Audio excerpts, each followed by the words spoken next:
Okay. All in the ladies. All in the ladies. No Maury. No more. Not yet. Not yet. Yeah.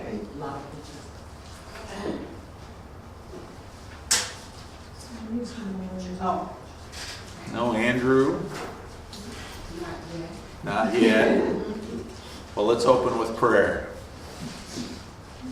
Lord, we thank you for this new day, and we thank you that we can be together. We pray that you would be with us as we continue to walk through the Gospel of John. Open the eyes of our heart and help us to see you. Hear our prayer now in the name of Jesus. Amen. All right. John chapter 4. Started it last week, spent a lot of time talking about Samaritans.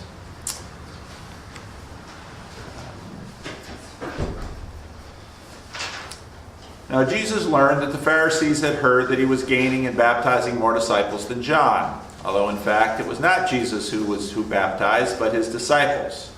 So he left Judea and went back once more to the Galilee.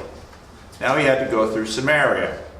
So he came to a town in Samaria named Sychar, near the plot of ground Jacob had given to his son Joseph. Jacob's well was there, and Jesus, tired as he was from the journey, sat down by the well. It was about noon. The Samaritan woman came to draw water. Jesus said to her, "Will you give me a drink?" His disciples had gone into town to buy food. The Samaritan woman said to him, "You are a Jew, and I am a Samaritan woman. How can you ask me for a drink?" For the Jews did not associate with Samaritans. Jesus answered her, "If you knew the gift of God, and who it is that asked you for a drink, you would have asked him, and he would have given you living water." "Sir," the woman said, "you have nothing to draw with, and the well is deep. Where can you get this living water? Are you greater than our father Jacob, who gave us the well and drank from it himself, as did his sons and his livestock?" Jesus answered, "Everyone who drinks this water will be thirsty again. But whoever drinks the water I give them will never thirst. Indeed, the water I give them will become in them a spring of water welling up to eternal life." The woman said to him, "Sir, give me this water, so I won't get thirsty and have to keep coming here to draw water." He told her, "Go call your husband and come back." "I have no husband," she replied. Jesus said to her, "You are right when you say you have no husband. The fact is, you've had 5 husbands, and the one you now have is not your husband. What you have just said is quite true." "Sir," the woman said, "I can see you are a prophet. Our ancestors worshipped on this mountain, but you Jews claim that the place where we must worship is in Jerusalem." "Woman," Jesus replied, "believe me, a time is coming when you will worship the Father neither on this mountain nor in Jerusalem. You Samaritans worship what you do not know. We worship what we do know, for salvation is from the Jews. Yet a time is coming, and has now come, when true worshipers will worship the Father in the Spirit and in truth, for they are the kind of worshipers the Father seeks. God is Spirit, and his worshipers must worship in the Spirit and in truth." The woman said, "I know that Messiah, called Christ, is coming. When he comes, he will explain everything to us." Then Jesus declared, "I, the one speaking to you, I am he." All right. We won't even get that far today. Last week we set up the scene. We talked about her status as a Samaritan. This week we're going to talk about her status as a woman. Now, if we looked again as we did last week, John chapter 1, what's the focus of John chapter 1?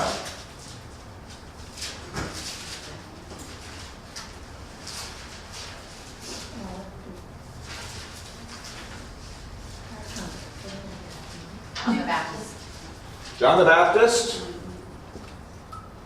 We've got light, darkness, logos, which is the word. It's the prologue. John chapter 2. John the Baptist is a man or woman? Man. Okay. John chapter 2. What's the big story of John chapter 2? Baptizing? Jesus changes water to wine. Ah, water to wine. Miracle at Cana. Who besides Jesus is one of the main characters of John chapter 2? Who gets that whole thing going? His mother? Yes. And what does he call his mother there in the chapter? Woman. Woman.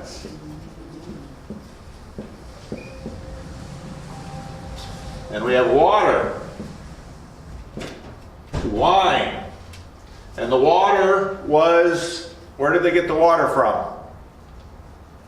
What did they use to hold the water? Big ceremonial jugs.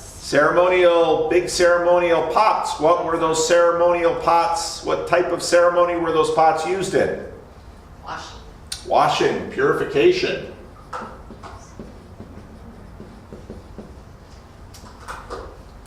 John chapter 3. Nicodemus. Nicodemus is a Pharisee. He's a Pharisee. He's a man. What time of day does he come? Night. Darkness. See, you don't notice these things until you start lining things up. And does that conversation with Nicodemus go as Nicodemus might imagine it would go? No, not at all. In fact, it's pretty rough on Nicodemus. Nicodemus is a leader, he's a Pharisee, he's got status. And we have John chapter 4. Okay. What time of day is John chapter 4? Noon. Remember all the light and darkness in this chapter? Light and darkness in this chapter. Water in this chapter. What are we going to be talking about in this chapter? Water. We've got a woman. We'll be talking about water. This woman is, what's her status like with respect to the Jews? They don't communicate. Not good. Scum. She's low. She is low status. In fact, she's not even low status with respect to the Jews. The Samaritans did. She's low status in her own community.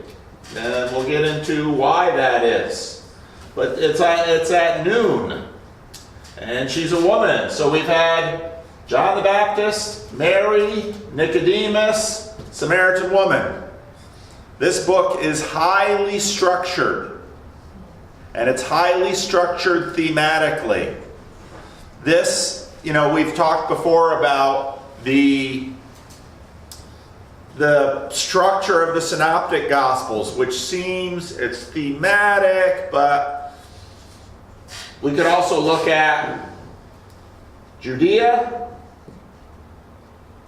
Galilee, Judea, Samaria. I mean, what's so interesting about the Gospel of John is when you start taking a look at the book itself, it's very clear that the author had a great deal of intentionality setting up these scenes and setting up the relational contrasts of these scenes.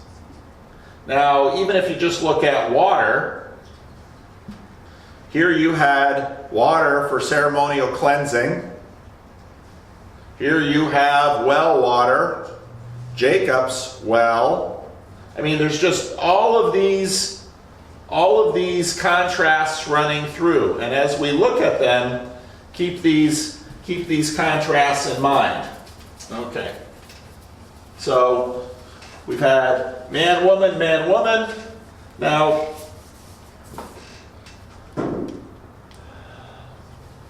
Jesus meets this woman, and he meets her at a well. Now, there's some there's some tension. There was tension in a sense between Jesus and Mary. What was that tension like? It's mother-son tension.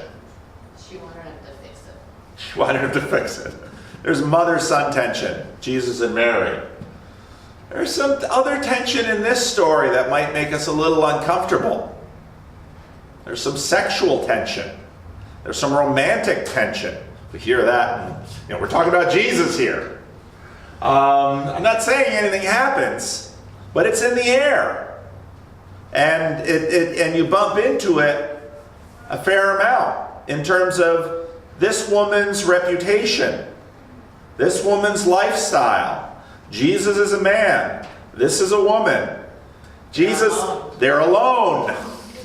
When, a little bit later, it's not on the sheet, when the disciples get there, the first question out of their mouth is, anybody know? What is he doing with her? Yes! There's tension in this story. Now, there's tension in this story for a variety of reasons.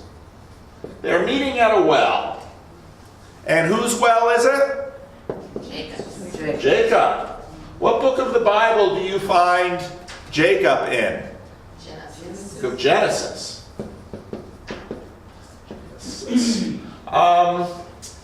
Now, the book of Genesis is chapters 1 through 11 are, kind of the creation, the world, Noah, Babel, and then we get in chapter 11, we get the introduction of the first patriarch, Abram.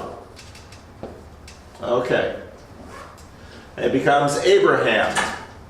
Married or single? Mary. Okay, who's his wife? Sarah. Sarah. They get old. They get old. Right, before they had children. Before they have children. 195, I think. 90. What's the relationship between Abram and Sarah? She's his half-sister. She is his half-sister. Yeah. Is such a marriage permissible under the Mosaic law? Apparently. No. Why not?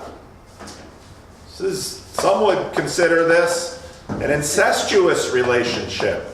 There are not enough degrees of separation in that family. Not unusual in the ancient world. Not enough degrees of separation. There are a number of scandalous things about the book of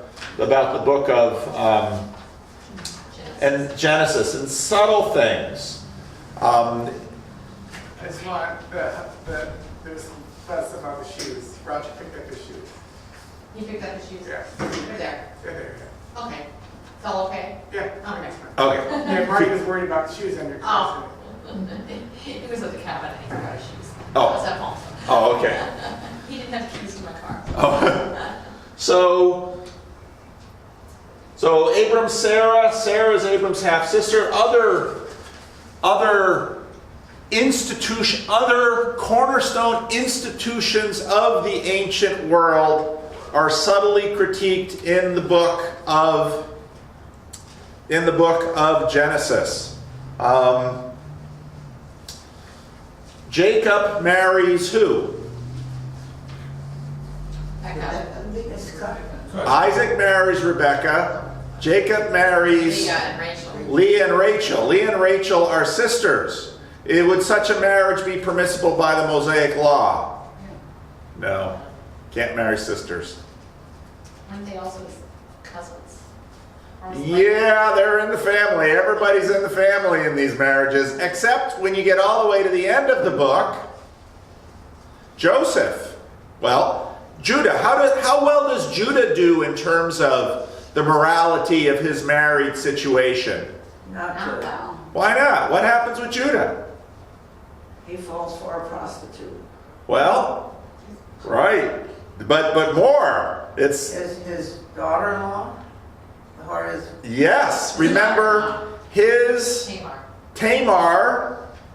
Tamar is the wife of his first son, and he dies. Second son dies. The Lord takes the life of the first son because he's evil. Then she is set to, according to the rules, the brother is supposed to give her a son, and via that son, she has a future, basically. She has status, she has a male that's going to take care of her, and Onan, quite famously, getting into the intimate bedroom acts of patriarchs, Onan does what? Practices the withdrawal method. Puts, his seed on Spills his seed on the ground. Own birth control. And he does this because why? He doesn't want her to have a child. He doesn't want her to have a child. He doesn't want her to have a child because this potentially impacts his other lines via other women. Now, again, very close intermarriage, staple of the ancient world. Polygamy, staple of the ancient world. Primogeniture, the primacy of the firstborn, staple of the ancient world. The book of Genesis subtly critiques these institutions. So Onan spills his seed on the ground, refuses to impregnate Tamar. And what does God do? Kills Puts him to death. Judah has a third son. What does Judah think in his mind? Not going to give her to Tamar. This woman's bad news. Every time she's married to someone, they die. Tamar's in real trouble now.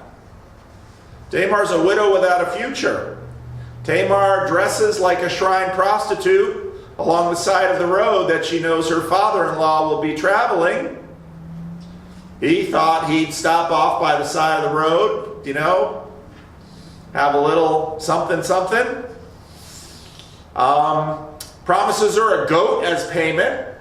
Doesn't seem to have one handy. Oh, I forgot my goat. Gives her a couple of emblems that identify him.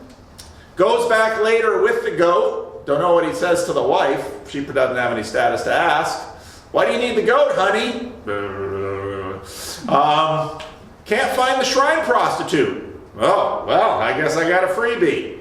She's got those things. Lets it slide. Tamar comes up pregnant. Judah weighs in as the heavy. He's the moral one. Oh, that Tamar. He's ready to have her put to death. That's right. Tamar produces the stuff and says, This is the man. This is the man. This becomes a conversion moment for Judah in the story because Judah was not a good son. And this changes Judah. And Judah goes in this story from basically an evil person to the moral standard of the family via this Tamar story. Why is this important with respect to the Samaritans? We talked about this last week. The Samaritans have a different take on the Old Testament, as do the Muslims. For the Muslims, who's the chosen son of Abraham? Isaac? No. Ishmael, the firstborn. That's Islam. The Jews? Nope. Isaac. Who's the chosen son for the Samaritans of the sons of Jacob? Joseph. Ephraim and Manasseh. These are the fathers that the Samaritans draw their line to. And reading the book of Genesis, one might say, Joseph is a very prominent part of that book. He's a very good son. He's the hero of the story in many ways. But subtly, Judah comes through, and it's Judah that saves Benjamin. Now, the tribes that make up the Jews at this point in the first century are basically related to Judah and Benjamin, not Joseph and Benjamin. Not Joseph. So there's a lot of subtlety going on beneath the scenes here. Okay. So Abram and Sarah. Who is Ishmael's mother? Sarah. Oh no, Hagar. Hagar. Hagar and Ishmael go away. Hagar is Egyptian. Abraham is Aramean. They come from the great empires. But no, it's with Sarah, so Isaac comes. And you have the whole scene of the sacrifice of Isaac. And then really the next major scene is, well, what's the next major thing for Isaac's life in order for this whole nation thing to happen? What does he need? Wife. He needs a wife. Where's he going to get a wife? Where does Abraham get his wives? Keeps the money in the family. Rebecca. Now, amongst the patriarchs, Isaac is very weak. And you see that all through the story. Does Isaac get his own wife? No.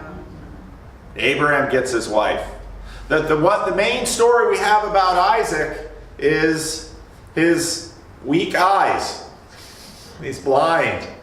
So Isaac's not a strong character. So Abraham sends his servant back to where Abraham comes from, and where does his servant find a wife for Isaac? Wow. At a well. Now Isaac and Rebekah have two sons, Jacob and Esau, and there's tension in the house over a number of things. But one of the things that it's explicitly mentioned is Esau's wives. There's tension in the family. Is that an unusual thing for there to be tension in the family over who our children marry? Not at all. This is about as common a place for tension as you will find in the world. So, Rebekah can't stand Esau's wives. Now remember, again, Isaac is a very weak character. So Rebekah is sort of running the roost in this story, isn't she? She's going to run the roost a little bit later between Jacob and Esau. Well, Rebekah can't stand Jacob's wives. What does Rebekah want to happen? Where does Rebekah want Jacob to get his wives from? Back home in the wife's store. Now, before this can happen, there's a rupture in the family.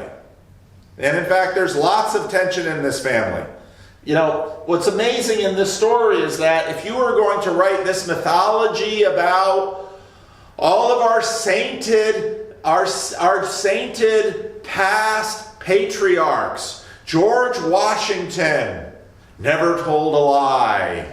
Honest Abe. You know, this is sort of the natural flow of patriarchal stories. Now at the book of Genesis, these families are messed up.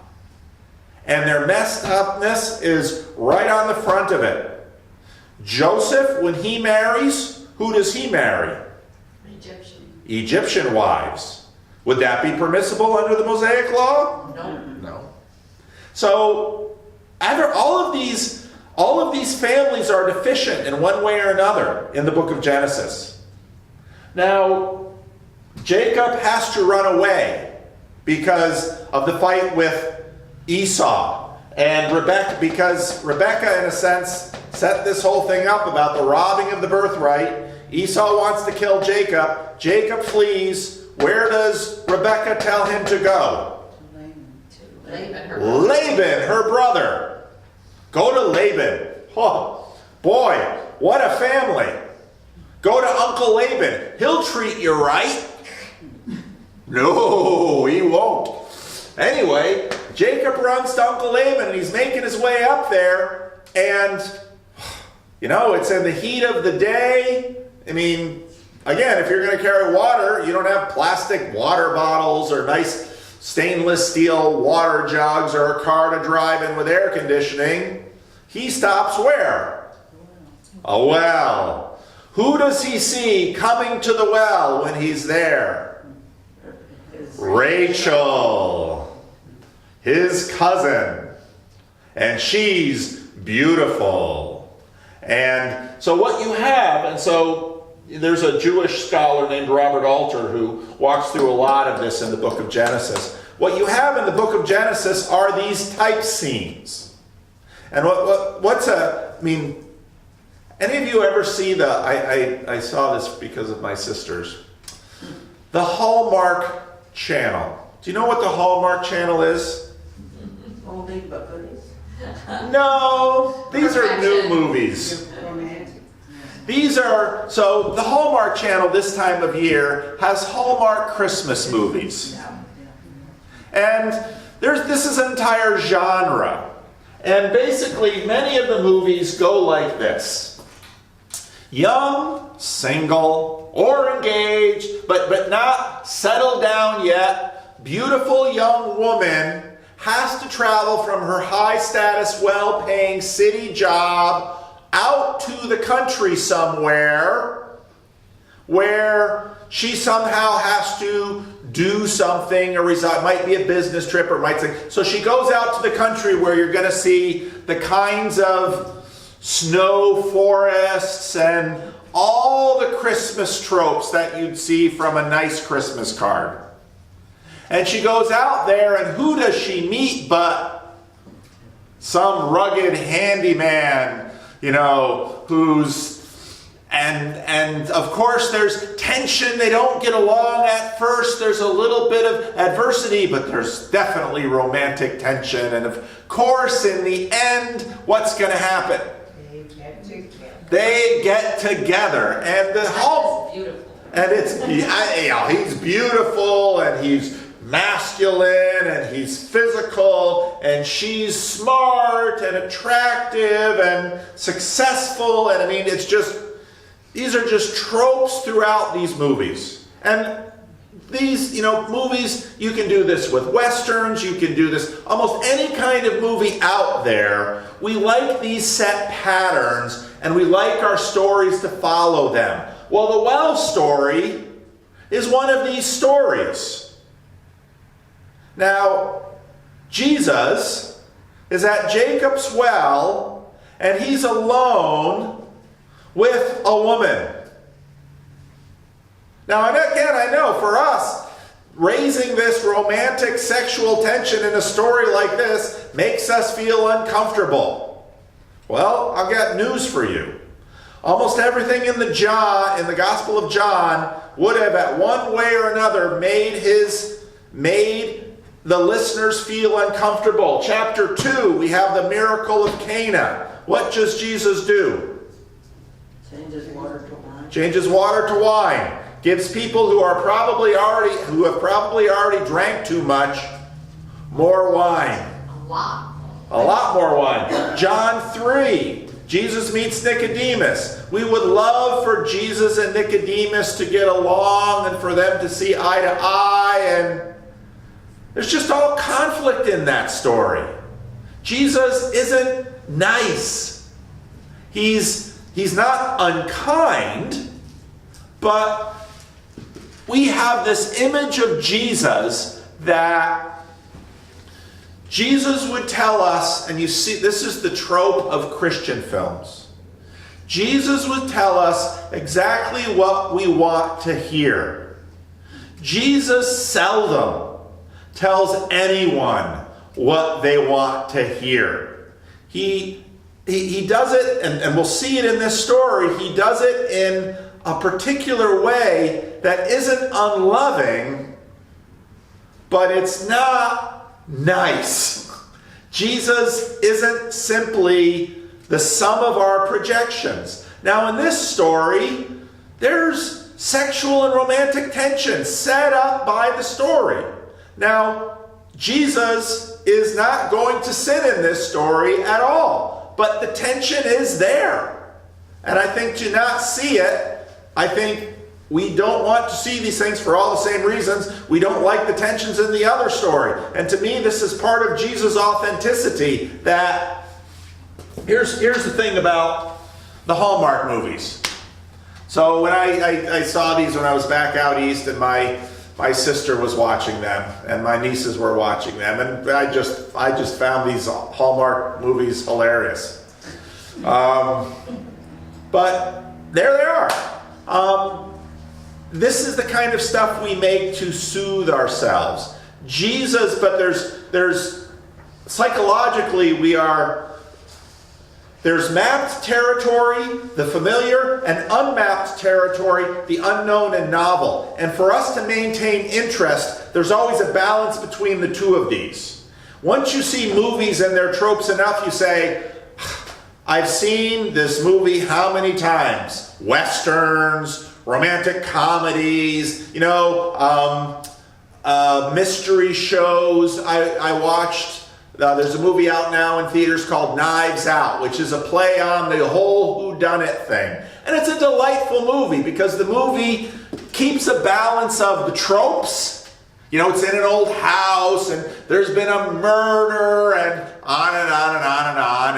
And so you go through the whole movie. And so what these tropes do and what these set scenes do is, on one hand, give you a sense of the familiar, so you anticipate what's coming. But then, in order to keep your interest, it tinkers with what's coming. Because if the same thing always comes, you lose interest. And so what we find with Jesus is he keeps us on this line. And the Gospels do this again and again and again. And so someone who is well versed in the book of Genesis starts reading this scene, and Jesus, he's traveling north.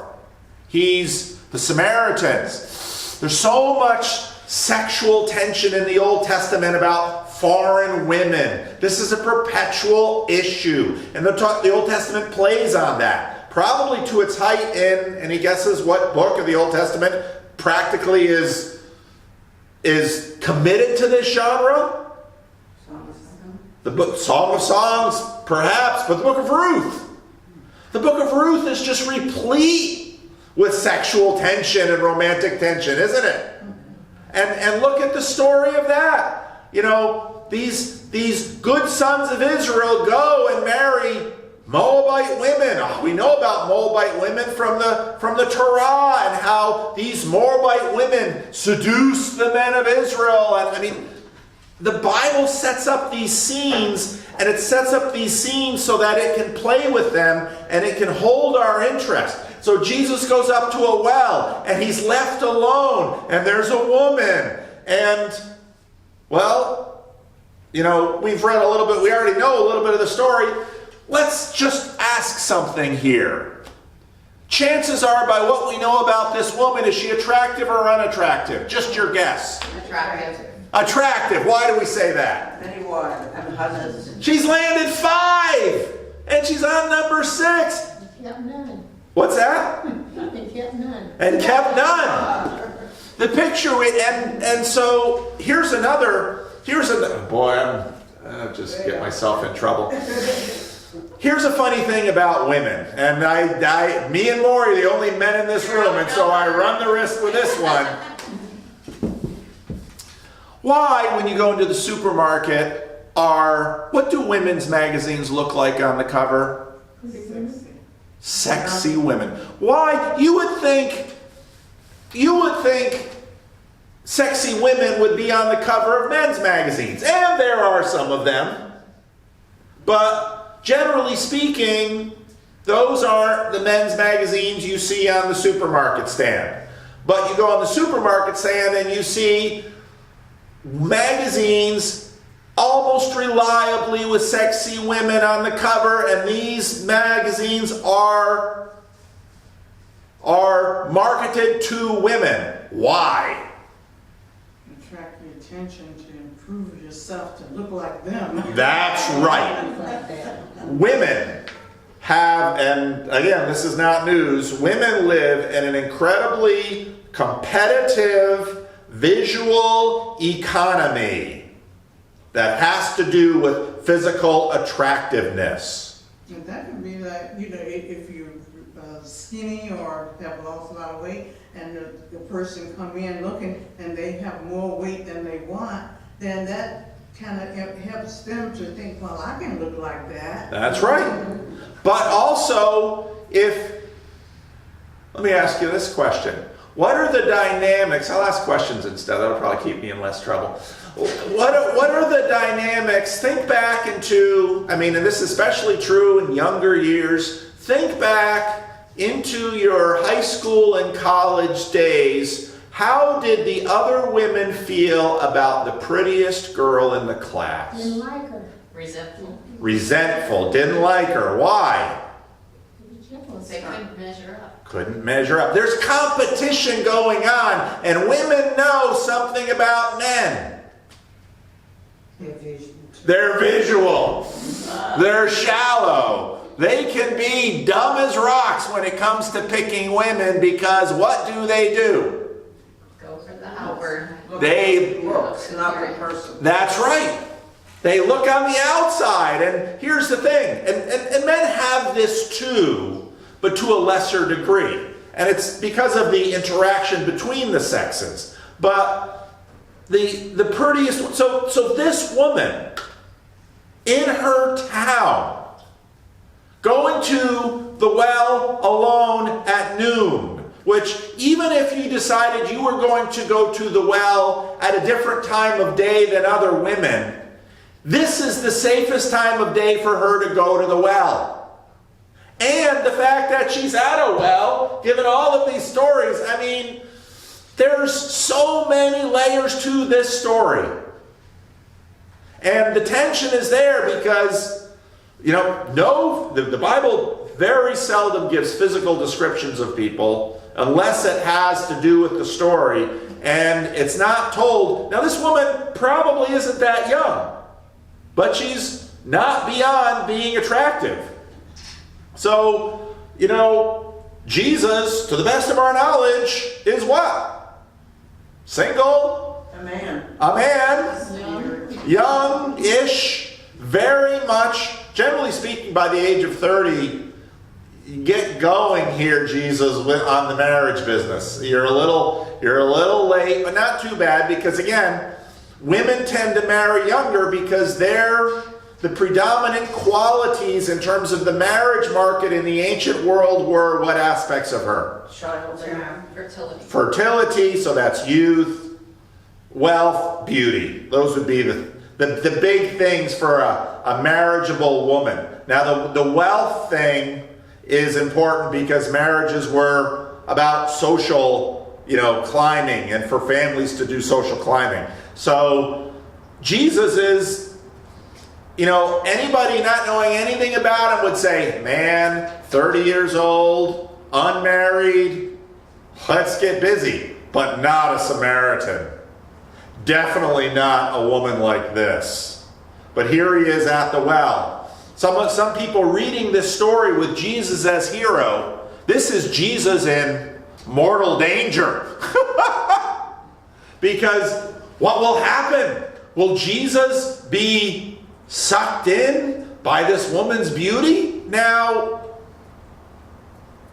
some of the people in the Old Testament, Jacob, very much had an eye for beauty. So he sees Rachel, and what? He wants to marry. Falls head over heels for her. But in the ancient world, two kids just don't grab each other and run out to Reno and get married. What does he do? At first, it seems like the perfect thing. I came up here, find a wife. She's exactly who Mom would have me marry. God's hand is all over this.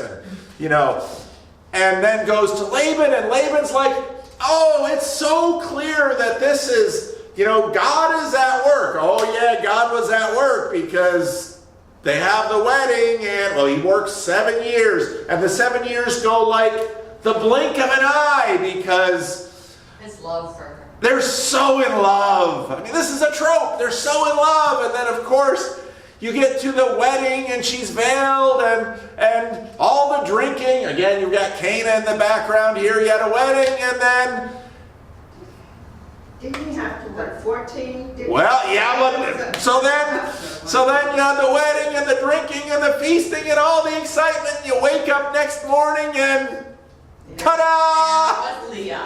It's Leah! And Jacob is fit to be tied.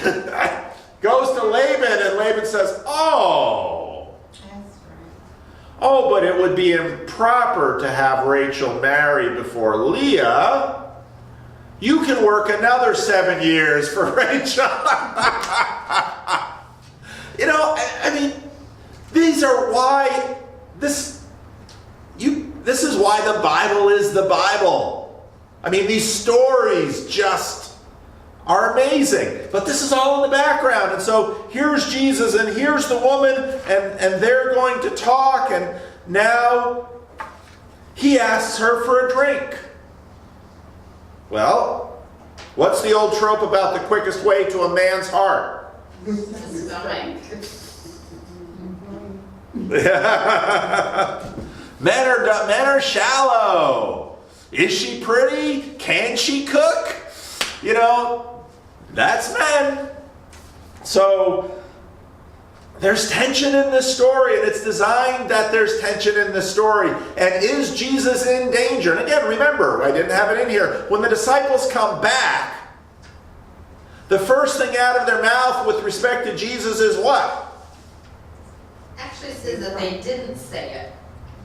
Oh, they didn't say it. But no one asked, what do you want, or why are you talking with her? They thought it. They thought it. Thank you. Nobody dared ask. Nobody dared ask, but the tension's in the story because they can't have Jesus.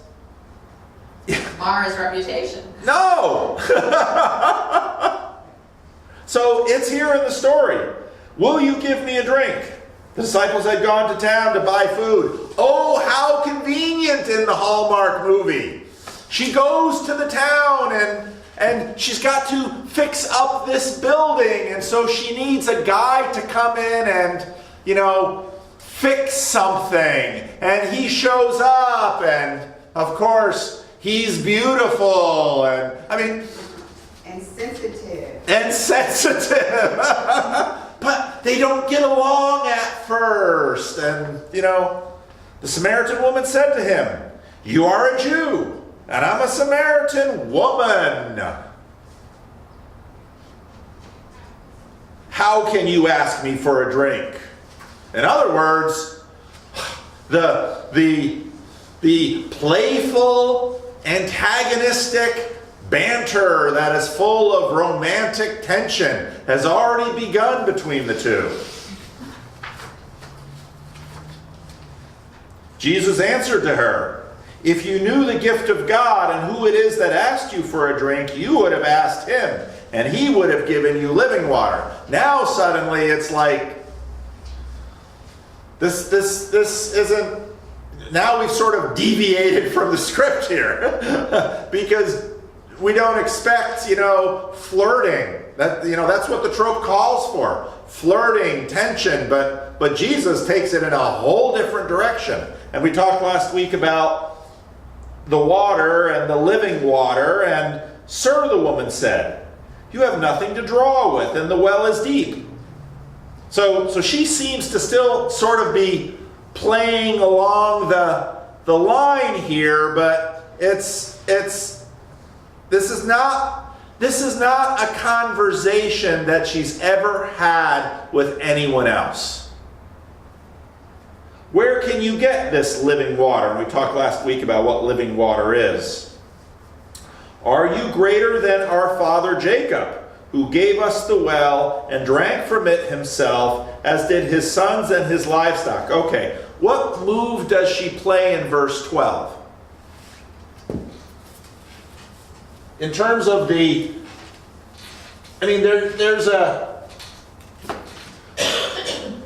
there's often when there's a conversation in which there's some rivalry, there's some competition, there's a debate. There's all of that as part of this conversation. And again, in terms of men and women and romantic tension, you expect this kind of thing. This stuff is sort of like early.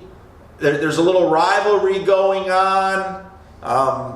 And what move does she make then with respect to verse 12? Challenges him? She challenges him. My daddy's better than your daddy. Yeah, there you go. Jacob, she's appealing to an authority. Now, should be a common authority because both Joseph and Judah have Jacob as their ancestor. And in a sense, they're debating about Israel. And so again, I've been so when I've got sons home, we watch certain kinds of television together. And now that I've got a daughter home and my wife, we watch different kinds of television together. So we're watching what are called K-dramas, which are Korean soap operas, Korean romance stories. So I know all about tropes. And what's really interesting, the Koreans have their own tropes too. Now, compared to American stories, even Korean stories are sort of like the Hallmark movies in that their Korean culture is quite conservative. I mean, the big moment in these romances is, of course, the first kiss. And these series might go 18 or 25 long. You won't get to the first kiss until maybe episode 12. And they are not going to sleep together before marriage, in all likelihood. So, I mean, you can basically chart this in these things. Now, she's making a level jump here because she's basically saying, she's deferring to their ancestors and saying, do you say you are better than Jacob? Now, what's the expected answer out of any normal, sane, proper conversation of this type in a culture like that? No. Now, again, if you watch Korean culture, it's so interesting because if someone is older than you, you bow. I mean, and so this guy in this Korean drama, he's trying obviously there's been some things that have happened in the story that have made the love interest and the daughter, the parents of the daughter are not quite sure whether to expect him. So he's very deferential to the parents. When he sees the parents, he bows. And of course, with bowing, that's a bow. This is a bow. This is a bow. And then all the way down to the ground. You have all of these layers of bowing. And you do this for people who are older than you. Why? Respect. That's something your generation understands a lot better than younger generations. It's about respect and respecting your elders. And Korean culture has that in spades. And many cultures do. And this culture would. And so when she makes the Jacob move, she's basically, again, there's some romantic, sexual tension, banter going on here, but Jesus she sort of wants to keep it bantery, and Jesus keeps taking it in this weird direction. And in this move, she sort of checks him. Like, you keep talking about this living water thing. Are you saying you're greater than Jacob, who drank from this well, and his sons, and his livestock? The expected answer would be, no one in their right mind. He doesn't really answer. Doesn't really answer, but anyone would say, well, of course not. But he doesn't answer. He holds the tension right there. And, when you get all the way to the last verse 26, in our handout, how often do you hear Jesus making statements so plain as this? Almost never. They're always veiled. It's the Son of Man. And Jesus is always making these veiled comments. Here in verse 26, it's like he puts it right out on the table. And so this move in verse 12 is really important because here's the question that Jesus is beginning to put in her mind. She thinks of Jesus perhaps as husband number 7? Or number 6, depending on how you want to count them. You know, this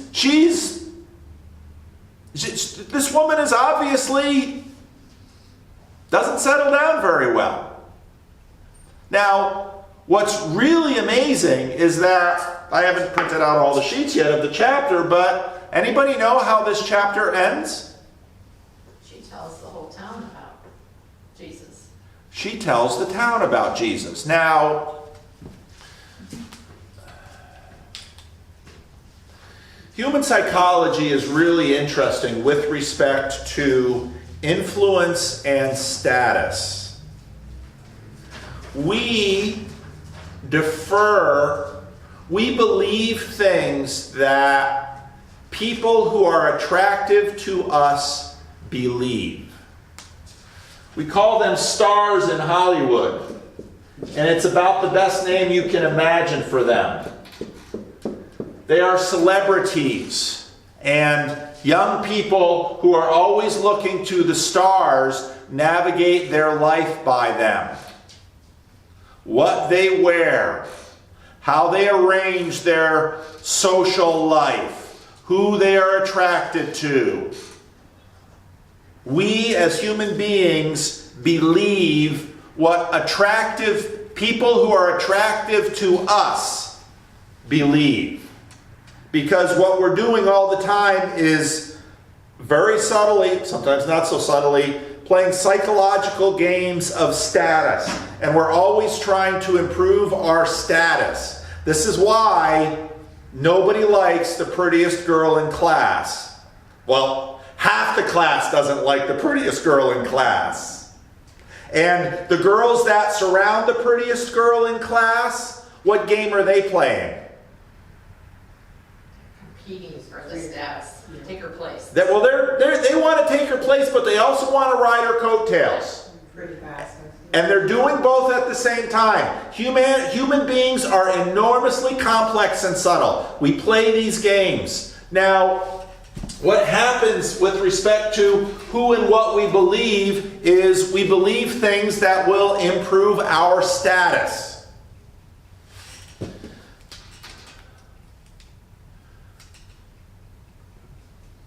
There's some of the illustrations about this are so prescient, but they're also really complicated and controversial.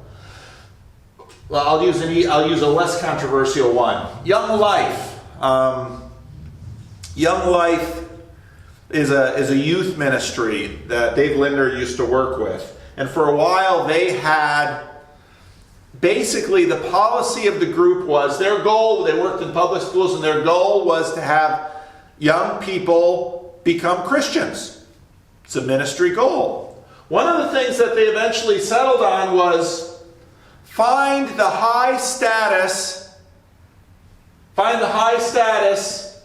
boys and girls at the school. And if you can get them to convert, guess what? Others will follow. Now, who are the high status girls? It's complicated. Smart and pretty. Who are the high status boys?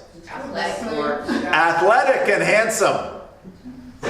Football players, cheerleaders. Another trope in movies, the smart girl who wears the glasses, has her hair up, but then the big reveal later.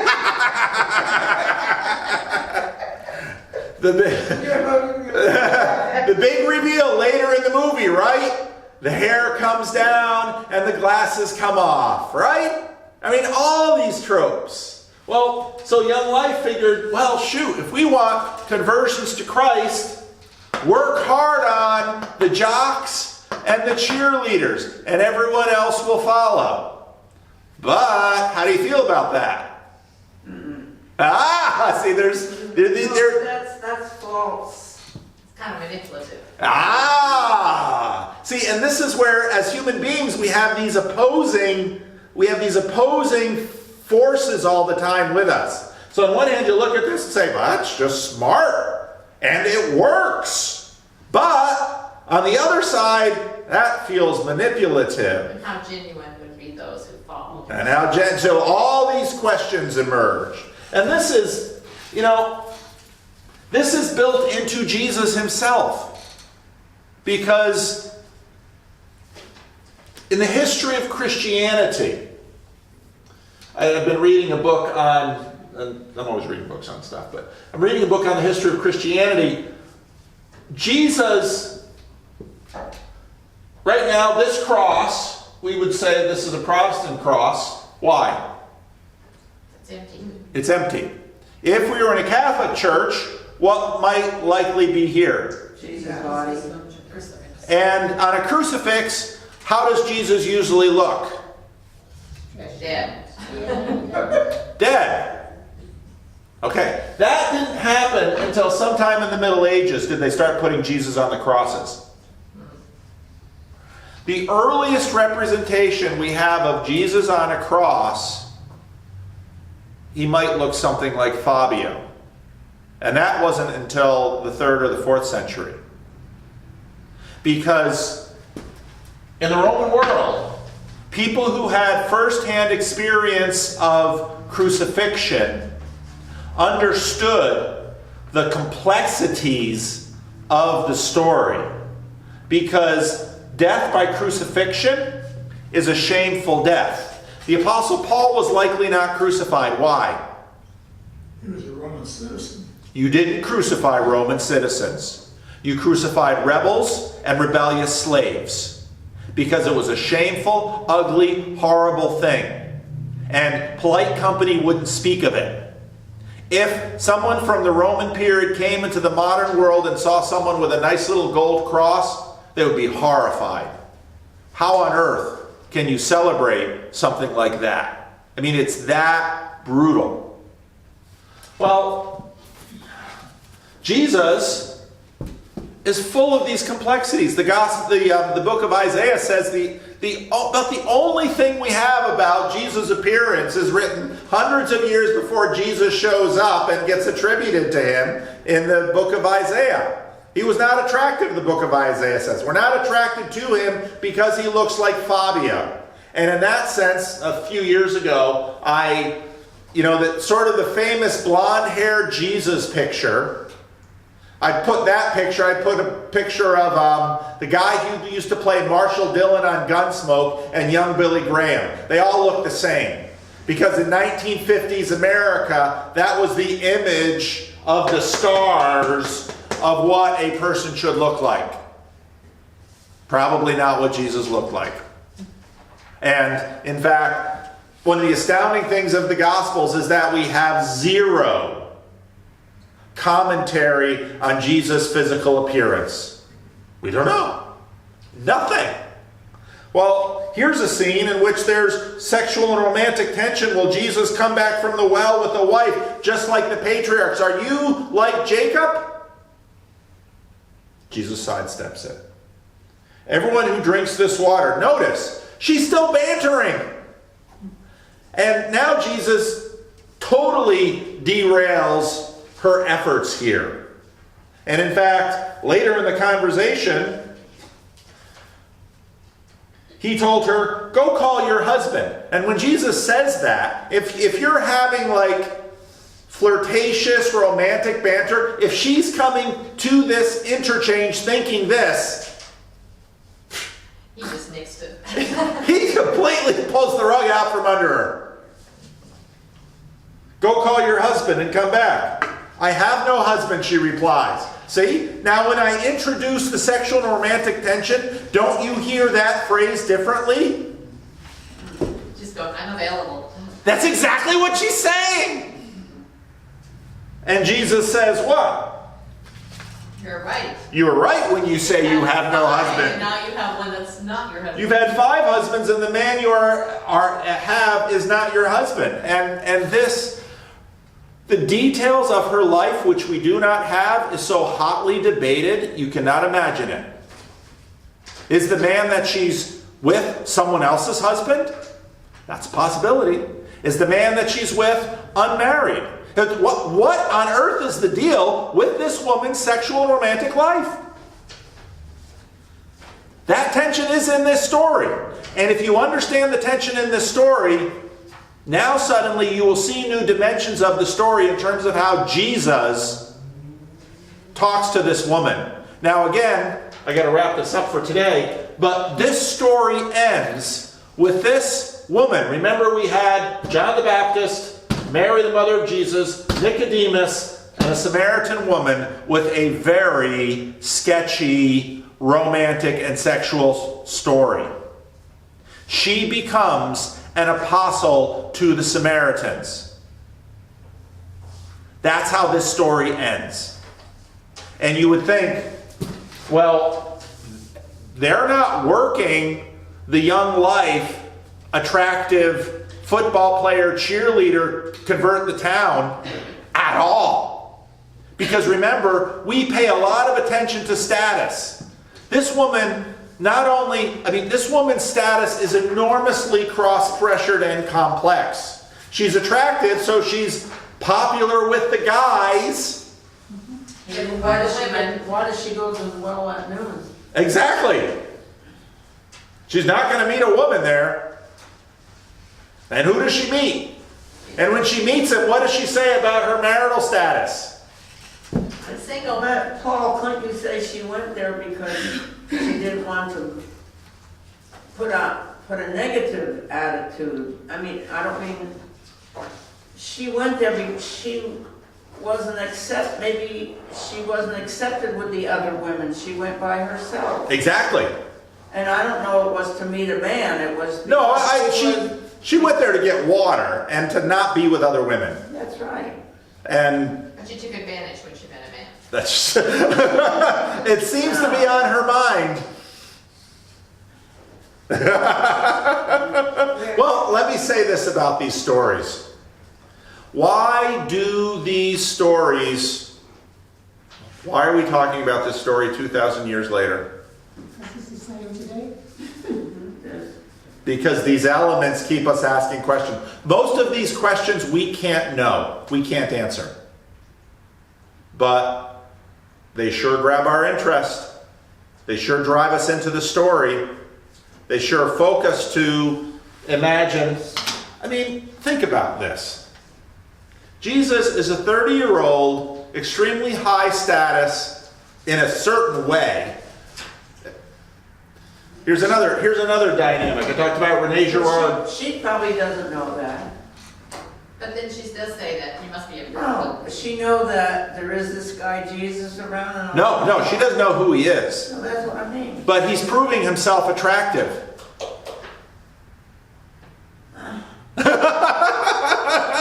Sorry, Marty. It's okay. I may very well be wrong, but I think I may be wrong. However, can't we look at it at face value? Yeah. But what's face value? I mean, do you think, with the Is well. at the well and I come along because it's my time or I don't want to be there when the other women are there. And here's this man sitting and he asked me for a drink. Do we have to put this whole Romantic. sexual interpretation on it? I think it's there. And here's an issue about Christology. That Christ was a human being. Yes. And that if he was tempted, as the book of Hebrews says, in every way we were, Like man. shouldn't we say and imagine Jesus was tempted sexually? And besides that, if we look at human nature, wouldn't we say that if she went to, well, first of all, I could see me going to the well by myself because I don't want to be bothered. But being friendly enough, if someone was to come to the well, whether it was male or female, I would have a conversation with them. Sure. And I probably would have, wherever they lived the conversation, I would come back on it. Yeah. So if they kind of, you kind of ask questions about who are you, you kind of look at a person, you kind of try to guess, kind of, where they come from, and you kind of look and So you got some judgments in your head already. So the first question is kind of on your judgment, just to see if you're guessing right. Then from there, the conversation Yeah. goes. And I don't know, I could, You know, but Jesus turns it into a spiritual discussion. absolutely. Jesus does nothing wrong here. I'm not accusing him of doing anything. I'm just saying it turns into a spiritual discussion. Yes. When he sees it goes too But she far, then doesn't, he done she played doesn't along start too the much. spiritual discussion, Jesus does. That's right. In fact, I would assert she resists the spiritual discussion. How do you get that? He starts talking about the living water. But she says, how do you, being a Jew, ask me for water to drink? Yeah. So Because that's social, isn't it? yeah, there's two levels in there. Because you're a Jew and I am a what? Samaritan. Samaritan what? Woman. Woman. I think the tension is in this story. And I think the tension's in this story. And I think Jesus keeps trying to, right away, living water. Well, what are you talking about? And then she plays the status card in verse 12. But Paul, verse 9, you being a Jew asking me for water. She doesn't say you being a man. Right. Since I am a Samaritan woman. How do you, being a Jew, ask me for water to drink since I'm a Samaritan woman? Yeah. So there's the Jewish Samaritan thing there. Yeah. But I would say there's also Jesus the turns it man-woman around to thing the there. spiritual discussion. Yes, absolutely. Yeah. But I think it's important to recognize Jesus as a sexual being. And I think that's really uncomfortable for us. But I think that's part of his humanity. I can see that. Yeah, but I don't see that discussion turn into a sexual thing. Well, again, I'm also leaning on the Old Testament type scene of a well meeting. Because Jesus is, again, in the book of Genesis, wells are where you meet wives. Jesus is very much played against the patriarchs here. Are you greater than Jacob? Yeah, he is. Are you playing on this? You're a single man. What kind of? See, this gets into a long discussion in the church too. Should Christians marry? Jesus is single. Paul is single, to the best of our knowledge. And again, we don't know 100% sure for both. I think, I don't think Jesus ever married. I think we'd hear something about it. Peter was married. Should Christians marry? Paul, in fact, has to deal with this question in the book of Corinthians. But the sexuality of Jesus, he's a man. And I think that's important. And I think the tension is part of this scene. It certainly makes us look at it a different way.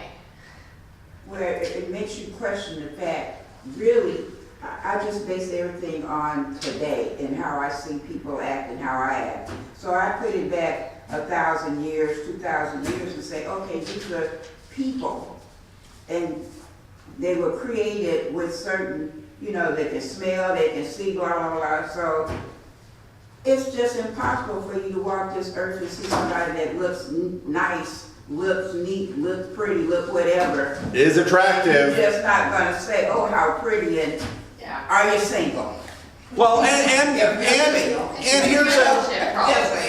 here's another thing about attractive people. They get better grades.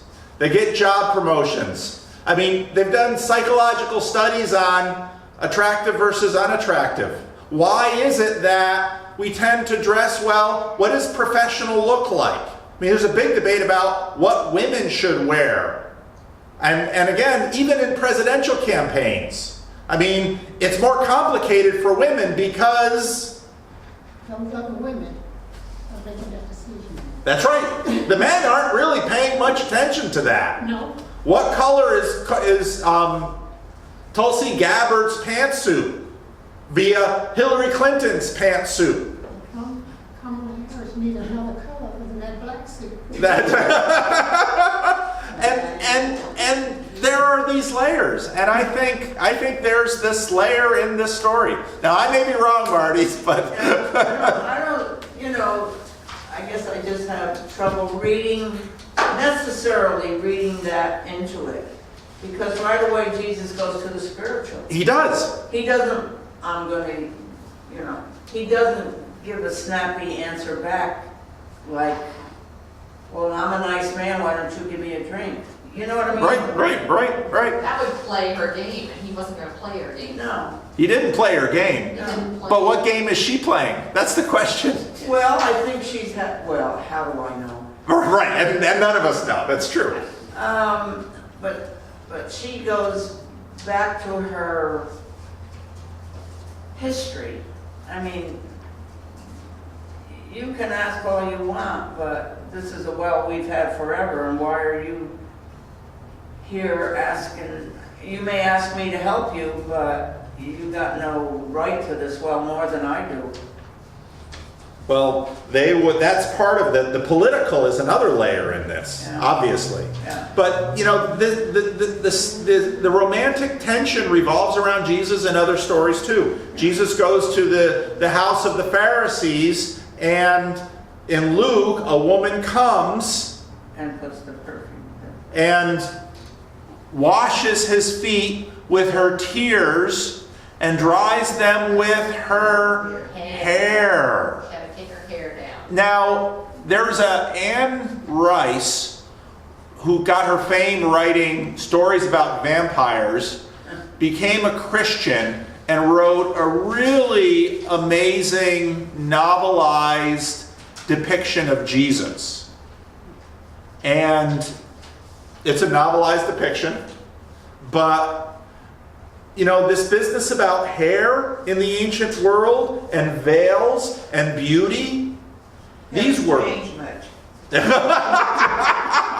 That's exactly right. Doesn't change much because, I just mentioned the movie trope about the smart girl who lays, I got no hair left, lets down her hair and takes off her glasses. Long, flowing hair. I think we're just really uncomfortable seeing Jesus as a sexual man. We are. And so, yeah, we push that. But I'd say, especially for men, understanding, Jesus as a sexual being is really important.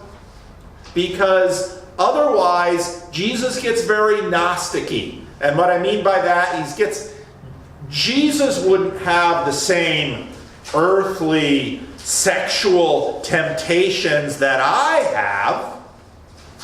And, what does sexual temptation look like for men? You meet a woman. You're alone. Aloneness is a big deal for men and women.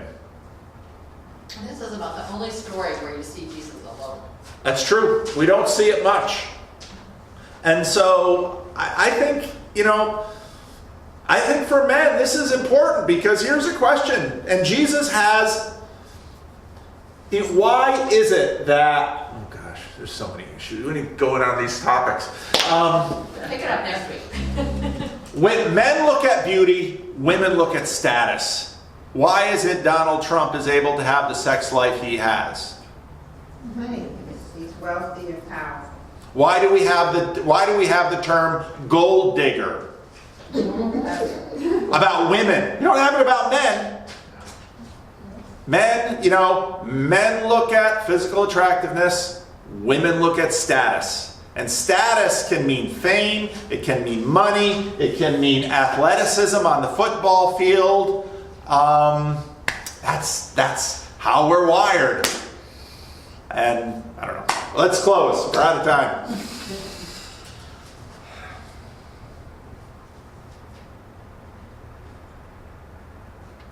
Lord, we are complex creatures. And this story continues to do what it has done for 2,000 years, which is get us debating and thinking and processing and struggling to see Jesus as clearly as we can. And Lord, we believe that Jesus was fully man and fully God, which meant he was subject to the temptations that all of us are. And we thank you, Lord, that he, in fact, is the bread of life, and the resurrection and the life, and the living water, or the Spirit is the living water, and that Jesus walked in this world with all the same things that we do. And so we thank you, Lord, for his revelation, and we ask for his Spirit. We ask for that living water. Hear our prayer. In the name of Jesus, amen.